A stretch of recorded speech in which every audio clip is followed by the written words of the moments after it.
누구라도 이런 상황이라면 다리가 후들거릴 겁니다. 전 지금 미끼를 손에 쥐고 철창 쪽으로 헤엄쳐 가고 있는데요. 아, 저길 보세요. 던클리오스테우스입니다.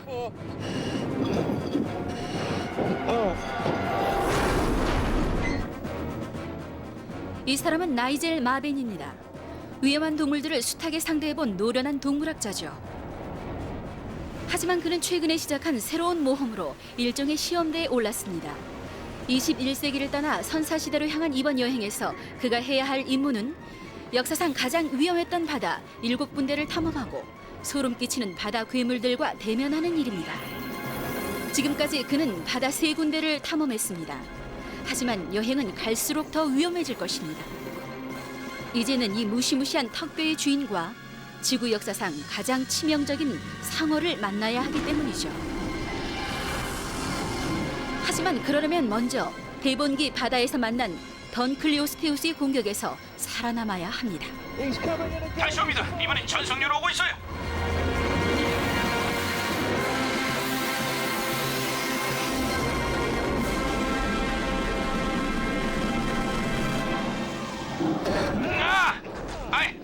또다시 철창을 받았네.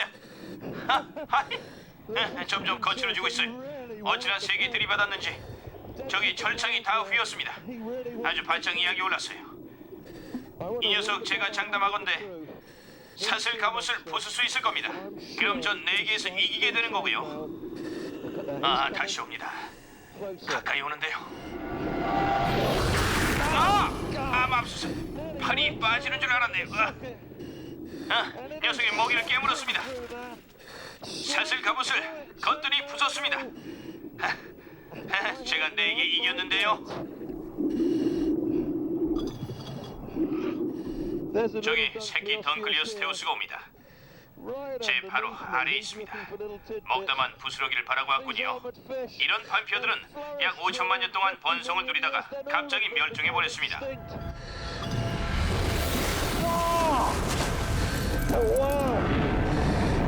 저 소리 좀 들어보세요.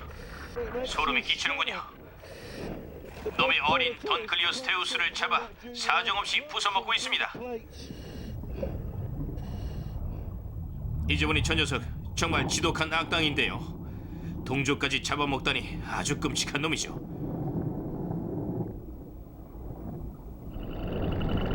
자, 그럼 식사 예절은 어떤가 볼까요? 보기엔 역겹지만 놈이 저러는 데는 다 이유가 있습니다. 어디가 안 좋아서 저러는 게 아니라 실은 지극히 정상적인 행동이라고 할 수 있죠. 반편을 먹는 물고기들은 소화가 안 되는 부분을 골라 토해내야 하기 때문인데요. 지금 이 녀석은 사슬 갑옷을 토하고 있군요. 아주 정상입니다. 정상이라고요?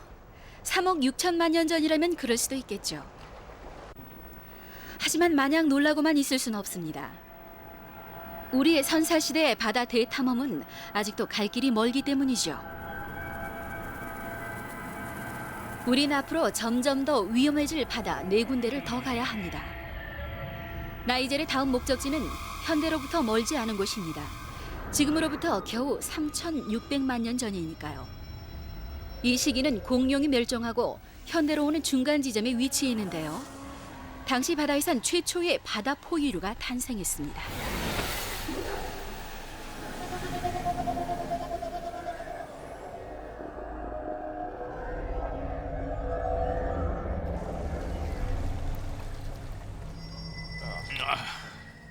여기는 늪지대로 땅이 무척 질퍽거립니다. 주변엔 맹그로브가 무성하고 진흙투성이에 어딜 가도 물이 있죠. 사막과는 정반대라고 보면 될 겁니다. 하지만 놀랍게도 이 지역은 나중에 사하라 사막이 될 겁니다. 전 지금 카이로시가 될 지점에 서 있는데요. 만일 여기 3,600만 년 동안 서 있는다면 이집트인들이 몰려와 제 머리 위에 피라밋을 지을 겁니다. 에오스에겐 포유류의 시대가 시작됩니다. 놈들은 땅 위에 군림하고 바다를 점령했으며 지금 여기처럼 그 중간 지점도 평정해버렸죠.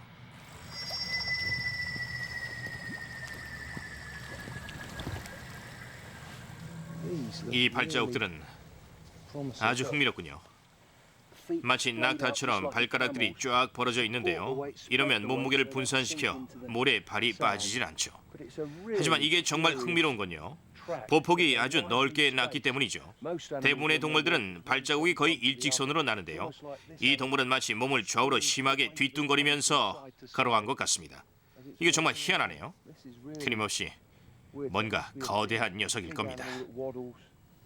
자, 어디 한번 따라 해볼까요?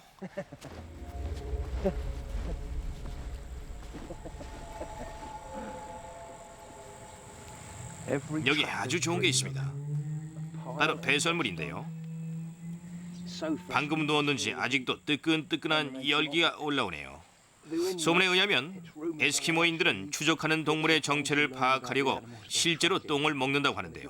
전 그러진 않겠지만, 야, 이건 냄새가 좋은 편입니다. 고약하기보다는 오히려 달콤한 편이에요. 제 생각에 놈은 과일을 먹고 사는 것 같습니다.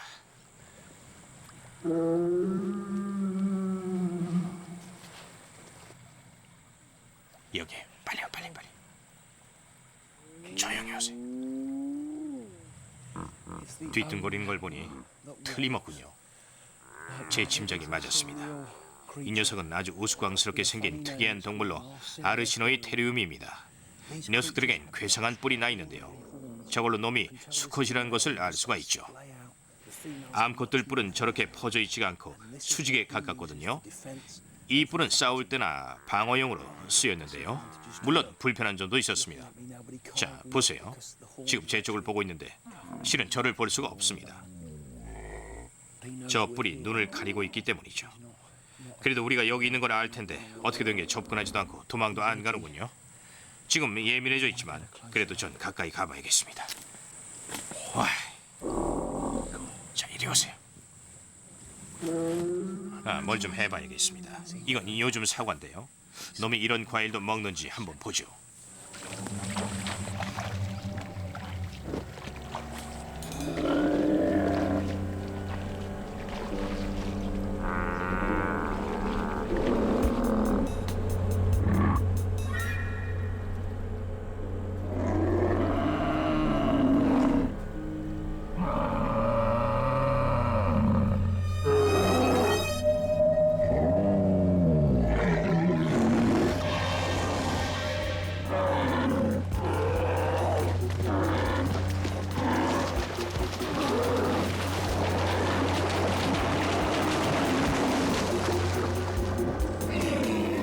녀석은 포유류로 코뿔소처럼 생겼지만 사실 코끼리와 더 가까운 친척입니다. 하지만 더 놀라운 것은 놈이 하마처럼 살았다는 것이죠.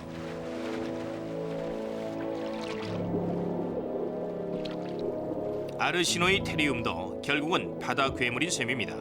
어쨌든 수륙 양쪽에서 생활하니까요. 이런 맹그로브 숲엔 먹이가 풍부하지만 여기서 사는 게 쉽진 않았습니다. 아침엔 해변에 있던 곳이 낮이 되면 바다로 변하기 때문이죠. 하지만 녀석은 이런 환경에 잘 적응해 왔습니다. 녀석 물속에서도 아주 편안해 보이는군요. 아니, 오히려 더 행복해 보이는데요. 에오세기는 포유류에게 중요한 시기입니다. 당시엔 양서류뿐 아니라 해양 생활에 완벽하게 적응한 새로운 포유류도 등장했는데요. 이놈들도 그 중에 하나죠. 놈들은 도르돈으로 원시 고래류에 속합니다. 제가 여기에 온 이유도 바로 고래 때문인데요. 이런 꼬맹이들 때문은 아니고요. 저는 도르돈을 아침 식사로 즐기는 훨씬 큰 고래를 찾고 있습니다.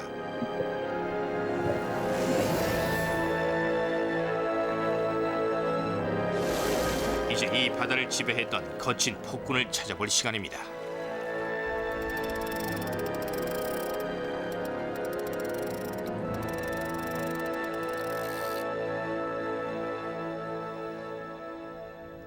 우리는 지금 유럽과 아프리카를 사이에 두고 흐르는 테이티스해 한복판을 지나고 있습니다.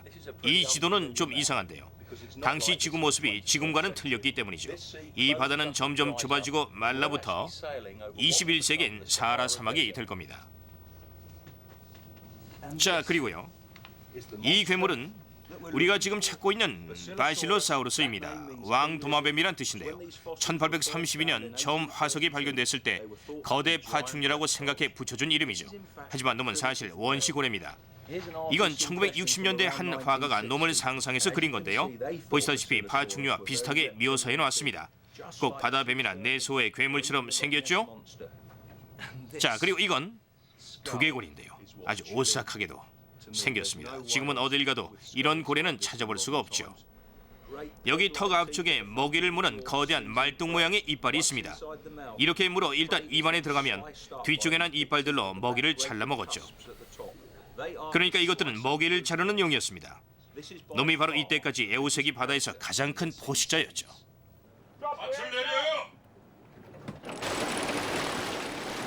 자, 그럼 놈을 어떻게 찾아야 할까요? 바실로사우루스 화석 안에서 발견된 두개골로 미뤄보면 놈들은 청각이 예민했던 게 틀림이 없습니다. 현대 고래들은 꽤나 시끄러운 편인데요. 바실로사우루스도 비슷할 겁니다.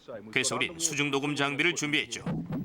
이걸로 놈들의 대화 소리를 들을 수 있으면 위치 또한 알아낼 수 있을 겁니다. 제발 잘 돼야 할 텐데요. 그렇죠?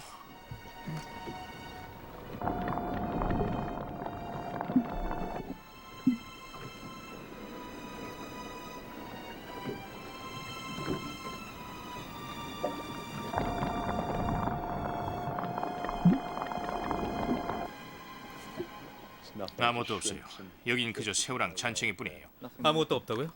다른 데로 이동해보죠. 그러죠.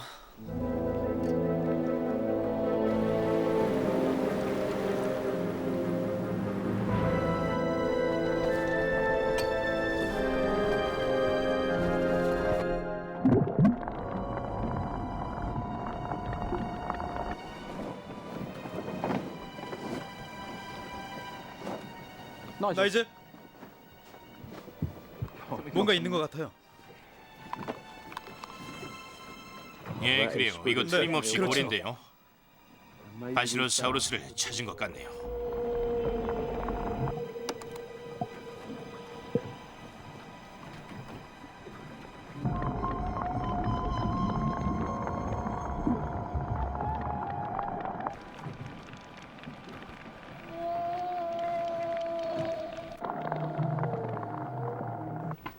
고래는 아직 근처에 있습니다.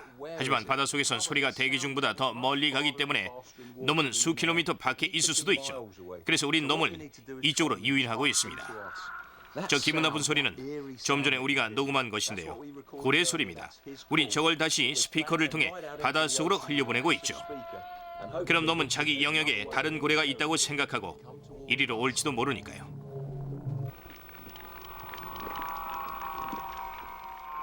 현대 학자들 또한 고래를 연구할 때 이 방법을 쓰지만 늘 성공하는 것은 아닙니다. 그래도 우리로선 이게 최선의 방법이죠. 점점 커지는데요.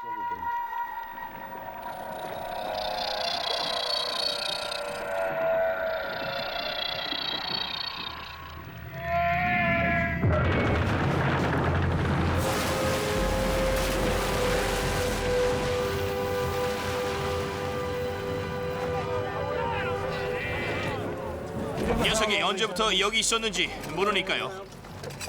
서두르는 게 좋겠습니다.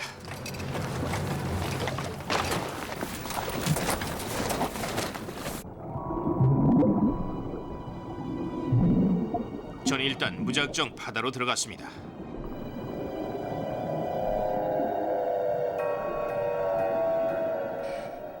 기분 참 으스스하네요. 저 아래서 튀어나올지 뒤에서 나올지 전혀 알 수가 없으니까요.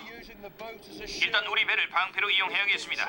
우리 배는 크니까 아마 가까이 다가오진 않을 겁니다. 놈들에겐 뭔가 거대한 포식자로 보일 테니까요. 녀석들은 현대 고래처럼 영리하지도 않지만 또한 그리 유순하지도 않습니다. 그러니까 사람을 먹이로 볼 수도 있죠.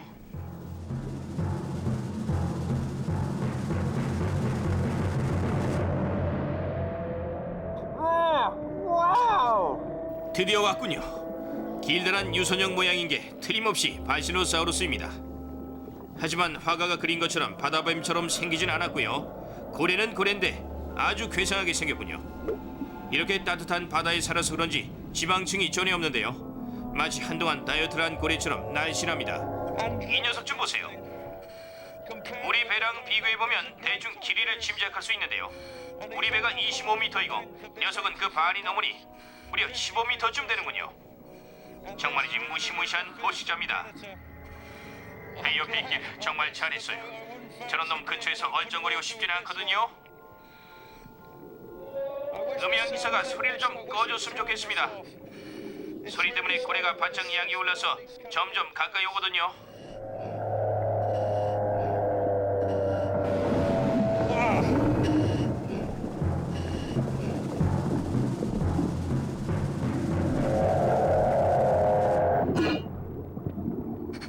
놈이 스피커를 물어갔습니다. 마치 사냥개가 쥐를 물은 것처럼 마구 흔들어대는데요. 스피커는 망가졌지만 까짓 거 상관없습니다. 그 덕분에 전 이렇게 근사한 장면을 가까이서 보게 됐으니까요. 이 당시 지구는 엄청난 변혁기를 지나고 있었습니다. 아프리카 대륙이 점점 아시아와 유럽 쪽으로 이동하면서 이 고대 바다는 결국 사라지게 되는데요. 바실로사우루스는 그때 함께 사라지게 되죠. 다음 목적지는 플라이오세기입니다. 우리의 조상들이 직립을 하기 시작한 때죠. 이 시기는 겨우 400만 년 전이지만 당시 바다엔 깜짝 놀랄 만한 포식자가 살고 있었습니다.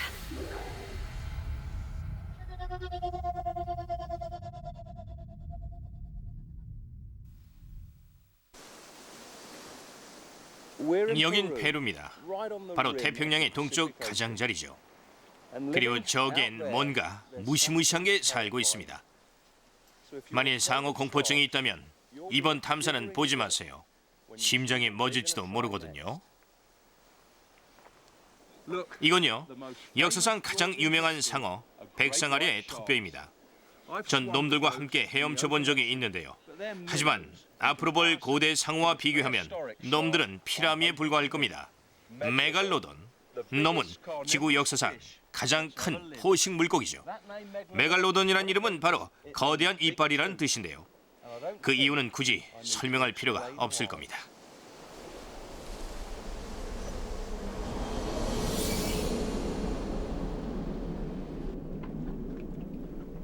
메갈로돈을 만나기 위해 우린 극히 위험한 바다로 향하고 동료들 사이엔 긴장이 쌓여가기 시작합니다. 글쎄 우선은요. 이번 탐사를 놓고 의견이 분분합니다. 깊은 바다로 곧장 들어가자니까요. 괜찮으니까 안 큰 돼. 놈부터 찾으러 갑시다. 안 돼요. 어린 놈부터 해봐야 한다고요. 그렇게 시간이 많지가 않아요. 그래도 작은 놈부터 시작을 합시다. 우린 사실 메갈로돈이 얼마나 위험할지 아무도 모릅니다. 그래서 몇몇 동료들은 좀 더 안전한 어린 녀석부터 시작하자고 주장하고 있죠. 놈을 유인하는데 얼마나 걸릴지 모르니까요. 결국 제가 졌습니다. 좋아요. 그럼 새끼 상어를 먼저 찾으러 갑시다. 그런 다음에 깊은 바다로 가 큰 놈들을 찾아보죠. 상어를 찾으려면 장소 선정이 중요합니다. 새끼 백상아리처럼 새끼 메갈로돈도 큰 놈들과 떨어져 얕은 바다에 사는 경향이 있는데요. 안전 때문이기도 하지만 좀 더 큰 이유는 먹이 때문이죠. 이 정도 수심이라면 큰 놈은 있을 리가 없을 겁니다.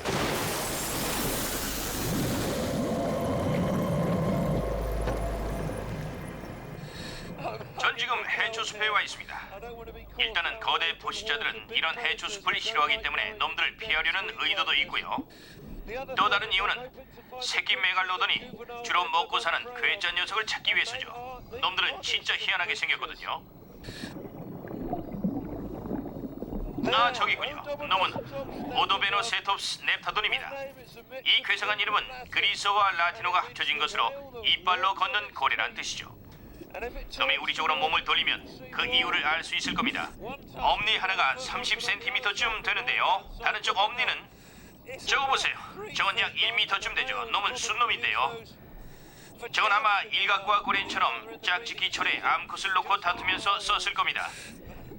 저 녀석 하는 짓 좀 보세요. 근사하죠? 맙소사 조심해요.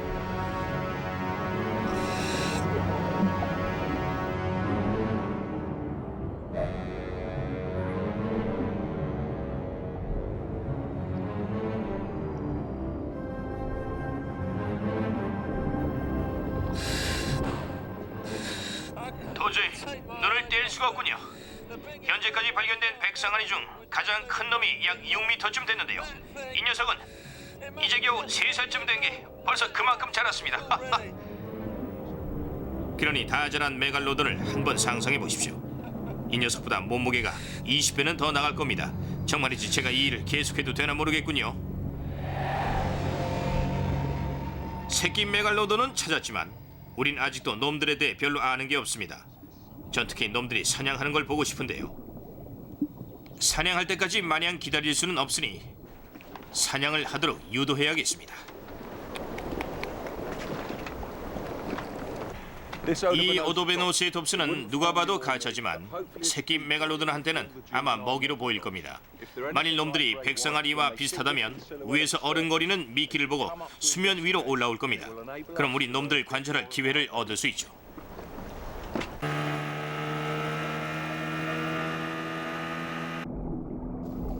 우리 미끼는 진짜처럼 유연하지 못하지만 어린 상어들은 그런 일로 의심을 품는 것 같지는 않습니다. 단 15분 만에 우리는 놈들을 관찰할 기회를 얻었으니까.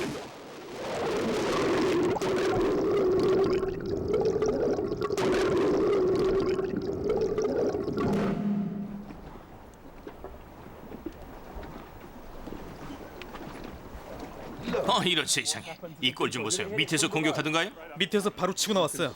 여기 좀 보세요. 아주 처참하게 망가졌군요. 이걸 보니까 메갈로돈도 백상아리랑 사냥 기법이 똑같은 것 같습니다. 놈들은 사냥을 하면서 부상당할 위험을 최소화하기 위해서 바다 밑에서 소리 없이 다가온 다음 한 방 먹이는데요. 녀석들 워낙 힘이 세니까 이 꼴이 나는 거죠. 우리 미끼는 진짜 먹이처럼 힘줄이나 근육이 없으니까 아예 두동강에 나버렸습니다. 이게 만일 진짜였다면 아마 심하게 피를 흘릴 거고 그래서 곧 약해질 텐데요.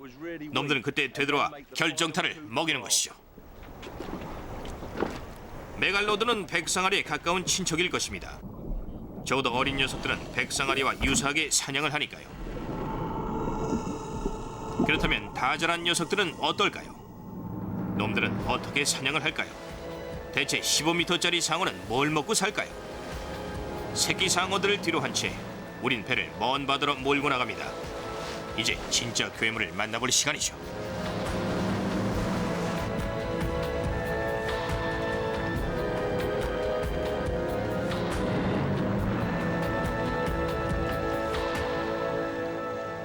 닻을 내려요! 누구든 상어를 유인해 본 사람이라면 눈물이 날 정도로 고약한 이 냄새를 잘 알 겁니다. 이건 상어 미끼인데요. 물고기 피와 기름, 살덩어리로 섞여 있죠. 우린 이것을 배 밖으로 뿌려 파도를 타고 냄새가 퍼지도록 하고 있습니다. 그럼 메갈로돈이 곧 냄새를 맡고 우리 배 쪽으로 올 텐데요. 놈이 근처에 오면 다시 물고기 살로 가득 채운 이 기가 막힌 미끼를 이용해 놈을 배 주변에 묶어둘 겁니다. 그런 다음에 녀석이 배 가까이 접근하면 뭘 준비할 건데요? 자, 이건 바로 상어 카메라입니다.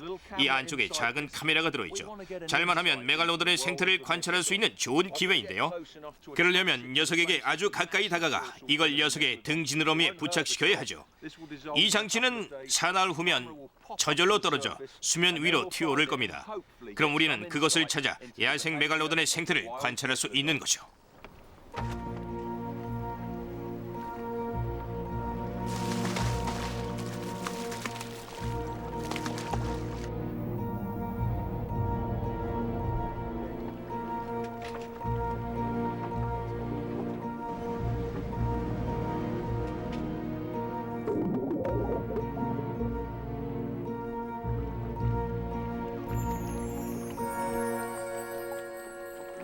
저기 왼쪽에 뭐가 있는데? 정말이? 예, 진짜네요. 저거 봐요.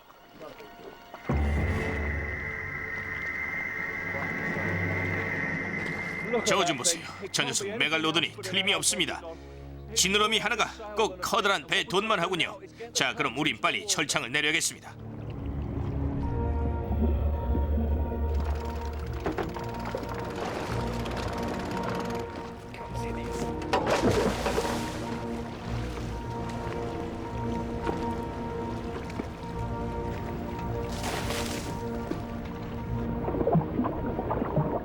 저길 보세요. 미끼 주머니에서 물고기 피랑 기름이 흘러나오는 게 보입니다. 어쩌면 기회가 딱 한 번밖에 없을지도 모르니까 단단히 준비하고 있어야겠습니다. 놈이 얼마나 여기 있어줄지는 아무도 모르니까요.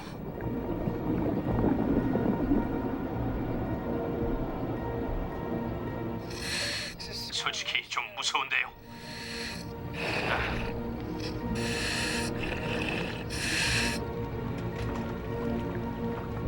보세요.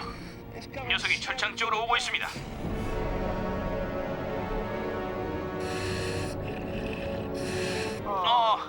이런 세상에.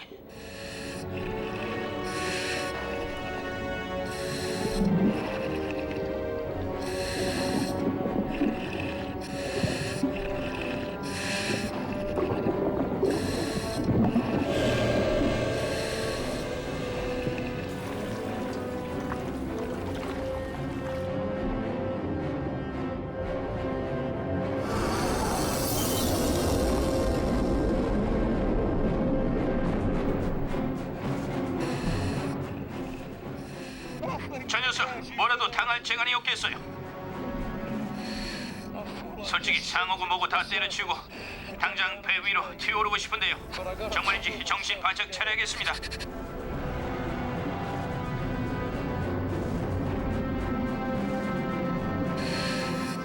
솔직히 진짜 무섭네요.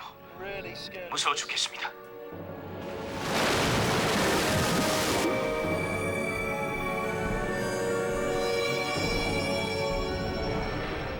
놈이 다시 올 것 같습니다. 이번엔 진짜 가까이 올 것 같은데요. 제가 이걸 꽂을 수 있을까 모르겠네요.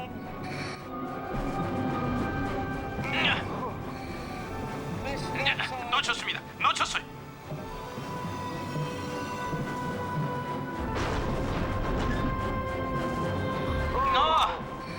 이번엔 진짜 카메라를 꽂아야 하는데요.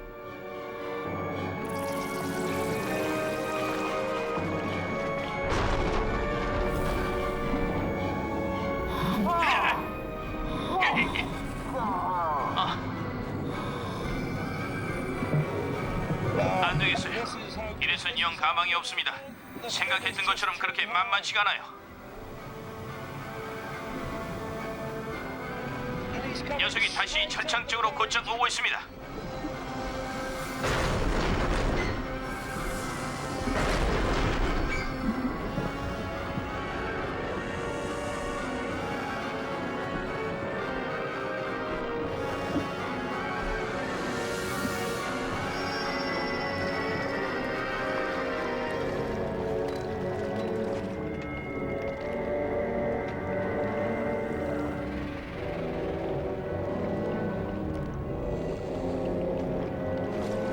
철창 속에선 카메라를 달 수가 없습니다. 그래서 승강장 위에서 해볼 건데요. 그 미끼 주머니 옆으로 내리지 말아요. 상어한테서 눈을 떼지 말고 사정거리 안으로 유인해 보라고요. 알았죠? 자, 시작하죠.